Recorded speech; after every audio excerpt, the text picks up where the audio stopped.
अस्सलाम वालेकुम friends, welcome back to top smarties drama serial Habil और काबिल। दोनों भाइयों की शादियां तो हो गई, लेकिन दोनों की शादी के बाद भी काफ़ी डिफरेंस हमें नज़र आ रहा है। जहां पर हमें सोबिया और हारिस बिल्कुल भी खुश नज़र नहीं आ रहे, मगर दूसरी साइड पर अगर कादिर और हुरम की बात करें तो माशाल्लाह इनकी खुशी को तो किसी की नज़र ही न लगे। मगर हारिस की नज़रें हैं ना इन दोनों को लगने के लिए, जो कि मुसलसल सिर्फ हुरम और कादिर को ही देखता रहा। कादिर के बाप ने आज सबके सामने ही कह ही दिया कि जब से कादिर की शादी हुरम से हुई है, कादिर तो बहुत समझदार हो गया है, बीवी का असर हो गया है। और कादिर ने इस बात को बहुत ही हैप्पीली कबूल किया। मगर अगर उसकी जगह पे हारिस होता तो वो क्या ऐसे करता? वो तो है ही बिल्कुल परफेक्ट। वो भला किसी के कहने पे बदल सकता है या कोई उसको सुधार सकती है? वो होता तो उसने यही कहना था कि मेरा हुरम के आने से कुछ भी नहीं हुआ, मैं तो हूँ ही ऐसा, मैं तो शुरू से ही ऐसा था। अब थोड़ा एहसास हो रहा है हारिस को भी कि उसने क्या खोया और क्या पाया। अब तो उसको सोबिया से नफ़रत सी होने लगी है। जब से हुरम को देखा है तब से सोबिया उसके दिल से उतर ही गई है।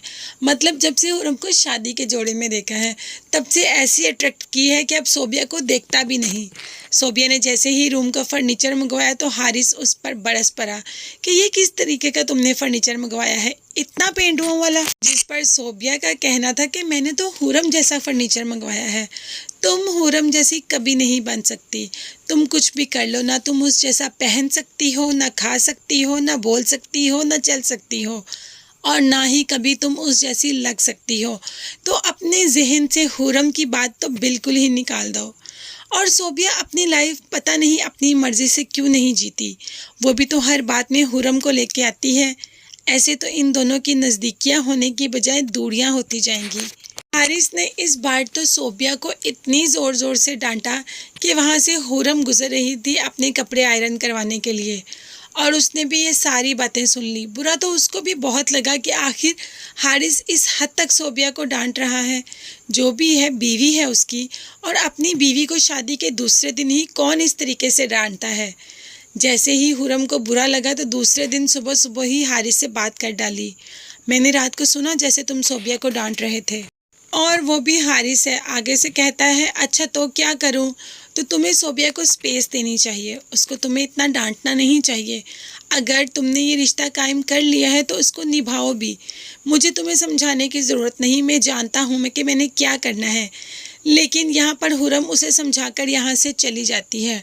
वो जानती है हारिस इसकी बात सुनने वाला तो नहीं।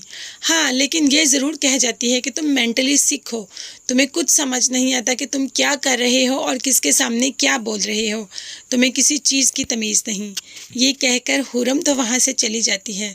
लेकिन हारिस को तो सुकून ही नहीं आता कि किसी तरीके हुरम उसके सामने आए और ये सारी बातें हुरम के मुंह पर दे मारे। अभी तो बस हारिस इन्हीं चक्रों में है, किसी तरीके हुरम और कादिर की अलहदगी करवा दे। तो आप सब में किस किस को इंतज़ार है कि सोबिया और हारिस भी एक साथ अच्छी ज़िंदगी गुजारें? वैसे मुझे इस दोनों कपल का भी साथ होने का बेसब्री से इंतज़ार है। अगर आपको भी है तो कमेंट्स में ज़रूर हार्ट बनाइएगा। इसके साथ साथ मेरे चैनल को ज़रूर सब्सक्राइब कीजिएगा। अपना बहुत ज़्यादा ख्याल रखिएगा और मुझे भी अपनी दुआ में याद रखिएगा। नेक्स्ट वीडियोज़ तक के लिए अल्लाह हाफिज़, बाय बाय, टेक केयर।